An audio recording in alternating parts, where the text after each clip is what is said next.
নমস্কাৰ অনুভৱৰ এপিষ্টাৰ অন্য এটি খণ্ডলৈ আপোনালোকক সকলোকে স্বাগতম জনাইছোঁ মোৰ অনুৰোধ ৰক্ষা কৰি মোৰ দাদা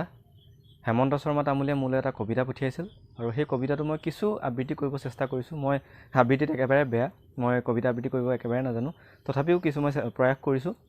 আপোনালোকে ভিডিঅ'টো শেষলৈকে চাব আৰু ভিডিঅ'টো কেনেকুৱা পাইছে মোক জনাবলৈ নাপাহৰিব আহক আপোনালোকে কবিতাটো এবাৰ শুনি চাওক মৰিচিকা হোষ্টেলৰ ছাদত বহি তুমি বাৰু চিঞৰিছিলানে মাইনা তোমাৰ ছাতিটো ভাল লাগিছে তোমাৰ নামত মই জালুকবাৰীত ৰেষ্টুৰাঁ খুলিম অথবা নিৰ্বাচনৰ প্ৰাৰ্থীজনক কেণ্টিনত পাই কোৱাইছিলানে 4টা এগ ৰোল 2টা চাওমিন বহুত দিনৰ মূৰত তোমাক লগ পালো তুমি ড্ৰিংকছ কৰা নে আহা প্ৰথমে একাপ চাহকে খাই লওঁ দাদা এফালে 2টা চাহ দিব স্পেচিয়েল বাৰু কোৱাচোন এতিয়াও তোমাৰ কলমেৰে সৃষ্টি হয়নে সংগ্ৰামী কবিতা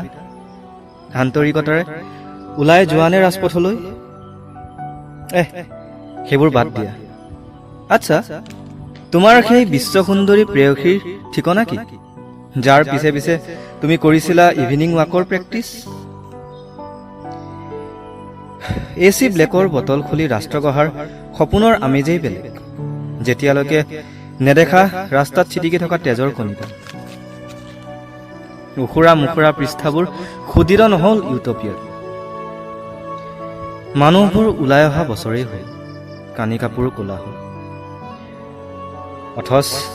মৰিচিকাৰ আশা শেষ নহল আচলতে কুৰুক্ষেত্ৰত ভাগৰি পৰা আমি একো একোজন এটলছ বাদ দিয়া হে দাদা আৰু 2 কাপ চাহ দিব আশা কৰিছোঁ মোৰ আবৃত্তি আপোনালোকে ভাল পাইছে আৰু যদিহে ভাল পাইছে ভিডিঅ'টো শ্বেয়াৰ কৰিব আৰু ধন্যবাদ হেমন্ত দা আপুনি মোলৈ এনেকৈ আপোনাৰ এটা খুব ধুনীয়া এটা কবিতা মোলৈ পঠিওৱাৰ বাবে আৰু মোৰ ভিউৱাৰ্ছখিনিক ক'ব বিচাৰিছোঁ যে আপোনালোকেও যদি কিবা আপোনালোকে লিখা কবিতা প্ৰবন্ধ বা যিকোনো ধৰণৰ কথা শ্বেয়াৰ কৰিব বিচাৰিছে মোলৈ আপোনালোকে পঠিয়াব পাৰে আৰু সেইখিনি মোৰ ভিডিঅ'ৰ থ্ৰুৱেদি মই পেজত উপস্থাপন কৰিবলৈ চেষ্টা কৰিম ধন্যবাদ